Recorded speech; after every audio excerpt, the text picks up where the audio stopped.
पंजाब से आता है, हरियाणा से आता है, वो भारत का किसी भी कोने से आता है। और आने के बाद उसके मन में एक ही सवाल होता है कि मैं जब भी कुरुक्षेत्र की भूमि पर जाऊंगा और फिर उधर में जाके ये सवाल करूंगा। उनका सवाल होता है प्रभु जी सीधा साधा सा कि हमें वो लाल मिट्टी तो बताइए कि किधर है, क्योंकि उस समय बहुत ही भयानक युद्ध हुआ था और युद्ध के कारण ही वो पूरा का पूरा धरती लाल हो गया।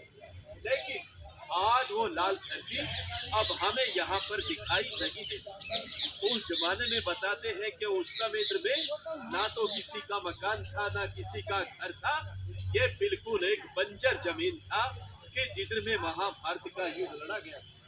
आज हम जिस पवित्र भूमि पर, जिस पावन धरती पर आज दर्शनों के लिए इधर में आए हैं, ये है मध्यम यानी कि सेंटर पॉइंट के जिधर से भगवान कृष्ण जी ने अर्जुन को गीता सुनाई। जब अर्जुन को यहाँ पे आके मोह हो गया कि मेरे चाचा, मेरे दादा, मेरे बंधु, मेरे अपने तो हैं प्रभु, मैं मारूं तो किसको मारूं?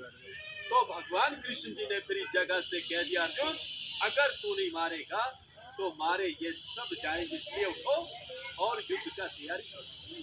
कहते कि फिर इसी जगह से युद्ध का शुरुआत हुआ और इसी जगह से विराट रूप में अर्जुन को दर्शन भी। भगवान कृष्ण जी ने जब उनको दिव्य दृष्टि देकर अर्जुन को पूरे का पूरा ही ब्रह्मांड दिखा दिया था कि अर्जुन अब तो पूरा ब्रह्मांड देख सकता है, मैंने तेरे को दिव्य दृष्टि दे दिया। लेकिन 11वें अध्याय में फिर भगवान कृष्ण जी ने अर्जुन को कह दिया कि अर्जुन जो दिव्य दृष्टि आज मैं तेरे को दे रहा हूँ, ये महान ऋषियों ने मेरे लिए बड़े बड़े तप किए गए हैं, जप किए गए हैं, योग किए गए हैं। ये रूप अर्जुन मैंने उनको नहीं दिखलाया जो आज तेरे को दिखला रहा। कहते कि फिर इसी जगह पे आके अर्जुन का जो मोह था वो पूरी तरह से भंग हो चुका था। इसी जगह से युद्ध का शुरुआत हुआ और अंत में आके युद्ध यहाँ समाप्त हो गया।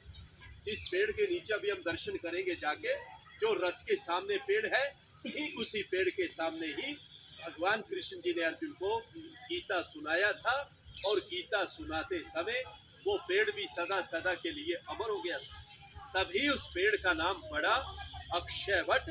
तो बहुत सारे श्रद्धालु आते हैं, पेड़ को नमस्कार करते हैं और जो उनकी मनोकामनाएं होती है वो यहाँ से पूर्ण किया जाता है।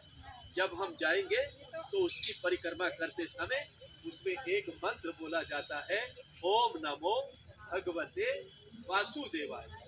ये मंत्र भी अगर हम भूल जाते हैं, हमें याद नहीं रहता, तो फिर हम कृष्णा कृष्णा तो प्रभु जी बोल ही सकते हैं। तो आइए इसी प्रकार ये जो विराट रूप है इसकी भी थोड़ी जानकारी मैं आपको दे दूं। ये जो विराट रूप को हम देख रहे हैं, इसकी जो हाइट है वो 50 फुट की है, इसका जो वजन है वो 40 टन के करीब है। इसको बनाने में 3 वर्ष लगे। तो ये प्रभु जी से मैं आपको बताता हूँ थोड़ा सा। सबसे पहले है भगवान परशुराम जी, फिर हनुमान जी, विराहा, ब्रह्मा जी, भगवान कृष्ण जी, शंकर, गणेशा, नरसिंह, लास्ट में राजा बलि है। तो प्रभु जी ये इधर का जानकारी है। अभी मैं आपको क्यों कहोगे घड़ी बात तो बता दी अंकल जी ने, खाने वाले कोई बात नहीं कर रहे मारे थे भैया। बसने के लिए पूरा साथ तैयार हो जाइए बच्चों। जो मैं आपको पहली आवाज़ सुना रहा हूँ, जैसे हमारे घर में पहले टेलीफोन लगे होते थे ना, उसकी जो लोकल कॉल बाजा करती और के ऊपर